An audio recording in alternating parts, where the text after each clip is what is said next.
Welcome to NFB-NEWSLINE Tennessee presents the show that keeps you informed on blindness issues, up to date on innovations, and brings you engaging stories from people like you.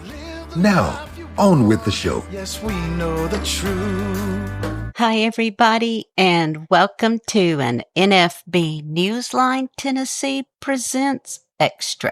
We've recently started a Zoom meeting. It's the first Monday of the month. It's called Your View, Your Voice.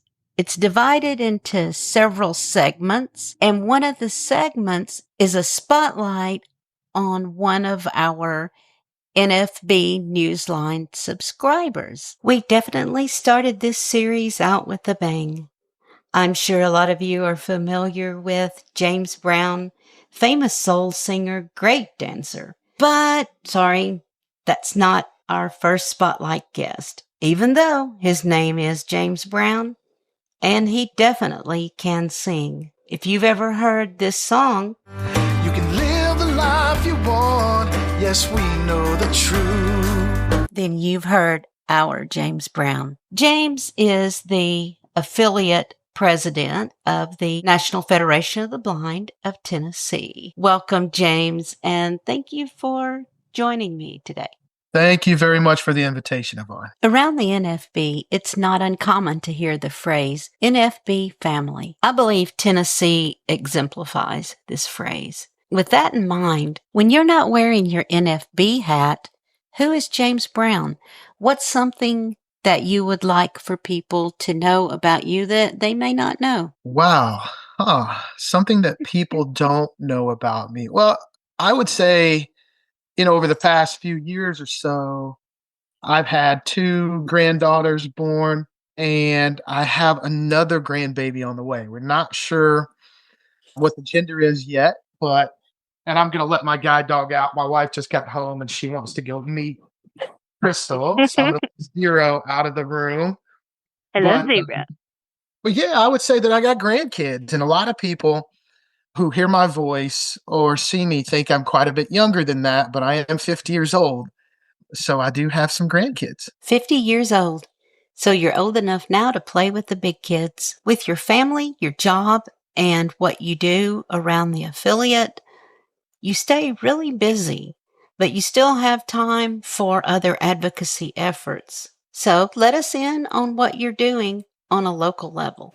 Yeah, so I do a lot of local advocacy too, off and on for about the past, I would say 7 years now. And now I've got to let my dog back in. But I do a lot of local advocacy. And I think that's one of the keys for blind people in general, because it's just not about national advocacy, which our national office does in Baltimore. It's not just about state advocacy, but much of what we can do that will affect us the most is in our own cities. And so I have been the chair of the Mayor's Advisory Committee for People with Disabilities.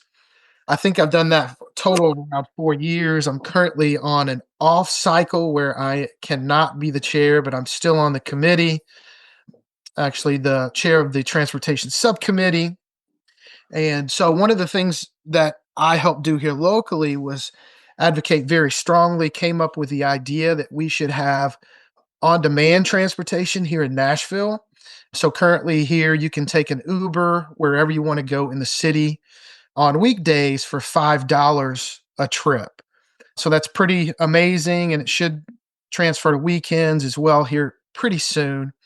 But yeah, a lot of the advocacy you can do is very local, and it can affect you the most if you put some time into it. Yeah. But I still consider that part of sort of my NFB hat as well.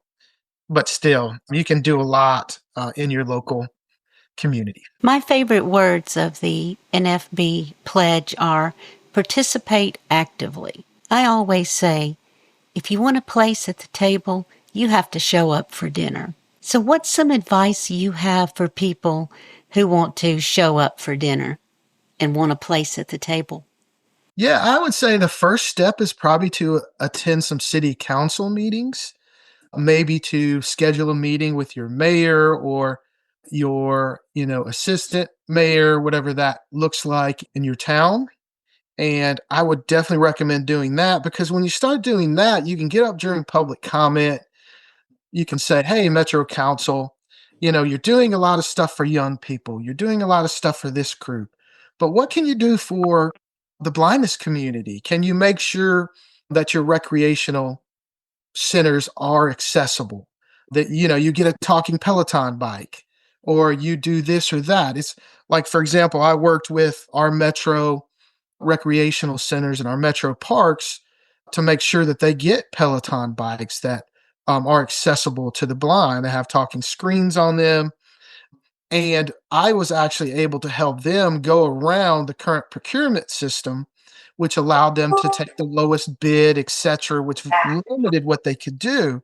But I helped General Services rewrite the procurement code language, and so if there is a product that's accessible to the blind, they can skip kind of the normal bidding process because the companies that offer, say, text to speech on a nice bike, there really are none. So Peloton is really the only one who can come in under that sort of scope.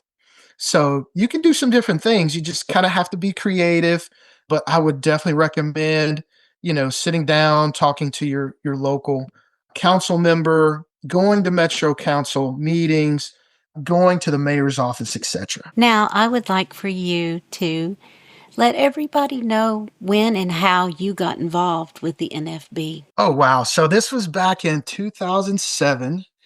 I won a national scholarship, and that's quite a few scholarships that are given away by the NFB. But the NFB typically gives around $250,000, $300,000 a year away in collegiate scholarships. And so this particular year, I was in graduate school at Trevecca. I was working full time. I was going to school on Saturdays full time, and I won a scholarship. So I went to Atlanta. They flew me out to Atlanta to this huge hotel. And I remember, stopping at the airport, taking the subway to downtown Atlanta and walking right over to the hotel that was really close. And my first thought when I saw, 2 to 3,000 blind people in the same place really was that God didn't make 3,000 blind people to be in one spot. But I soon realized after being mentored several days by blind role models who were on the scholarship committee, I realized pretty quickly one night I, went up to get some dinner at the bar and had a really busy day because they do keep you very busy as a scholarship winner. And there was something like a blind television producer to my right, a blind lawyer to my left, a blind scientist who worked on an oil rig in the Gulf of Mexico to the left of them. And I was at the point in my career where, I really kind of limited myself as to what I thought I could do, especially in the Department of Transportation where I worked. And it inspired me to really do more and to sort of take the top off what I thought the limits were. Career. And so that was really a point to where I realized I got to figure out what these people have. And, been going ever since because I was in school full time and working full time. Really wasn't able to get involved until 2009. At that point, I went to Washington seminar to our legislative sort of days on the Hill. That was great. And I've kind of been hooked ever since. So I've been advocating ever since. I think I became president in 2012. I won't give too much information in case you've got another question planned for me. I do have more, but before we continue, I would like to share this blast from the past. Here's a clip from U.S. Representative John Lewis at the 2007 NFB convention in Atlanta, where he led a march of blind people. This is truly inspirational. You have the courage. You have the ability. You have the capacity to get in the way, and stay in the way. You must continue to get in good trouble, necessary trouble, until we build a world of equal opportunity for the blind. I believe that together we can achieve great things. It begins with a dream. A dream manifested becomes a vision. What's your dream? What do you envision for the future of the blind of Tennessee? I hope we can create a state, we can create an environment where blind people can really thrive. I think one of the ways we can do that is to transform the system of vocational rehabilitation that has failed so many people in our state. And, I envision a state where, there's satellite training centers in Memphis and Nashville and Knoxville and Chattanooga, up, in the Tri-Cities areas, like day centers up there where people can go train. I envision a training center that's residential where people can go for 6 to 9 months and get comprehensive training where people can fully get the skills they need to live the lives they want. I envision a state where we have a university who is actually feeding TVIs, actually feeding orientation and mobility instructors, along with a commission for the blind, where blind people can actually control their own destiny and become employed and all those kinds of things. So that's, and I see a state where people can get technology and can get technology training. So yeah, it's a dream, and we'll see if we can make it happen. We're gonna try. Here recently, we've begun to attract younger NFB Tennessee members. Before we wrap this up, I would like for you to give some advice to our young and our new members. I think, the younger generation of blind people, as well as probably the newly blind, kind of have this idea that if something is not accessible, then they should just kind of boycott it. Like if they go into a college course and they find that something's not accessible in their class, well, I'm just not going to take that class. And I think we sort of pigeonholed ourselves a little bit in the fact that back in the olden days, if something wasn't accessible, we would just get someone to make it accessible for us. Like we just rent some eyeballs for a few minutes, and we would get the school to provide, etc. And I think we've kind of limited ourselves to jobs. We've limited ourselves to education by not going back sometimes to the old-fashioned way of just eyeballs to do some work for us. And so I would recommend, if you have sort of had that philosophy of just boycotting accessible, just maybe try some ways of getting to that information. Thank you for joining me for this extra. This was taken from our Zoom meeting that's called Your View, Your Voice. It's an interactive Zoom meeting where we discuss topics of interest, some technology, and of course, our spotlight feature that you just heard. If you've enjoyed this and you enjoy the podcast, be sure to follow on your favorite podcast provider.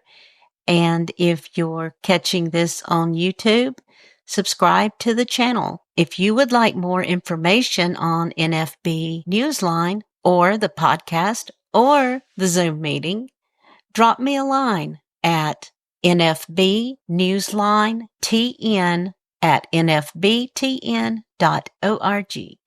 That's NFB-NEWSLINE@nfbtn.org. Thank you for joining me, and I will see you next time.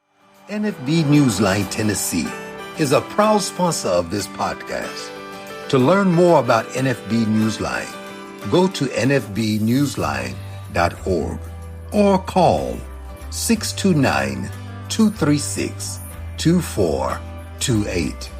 Or you can drop us a line at NFB-NEWSLINE@nfbtn.org. Yes, we know the truth.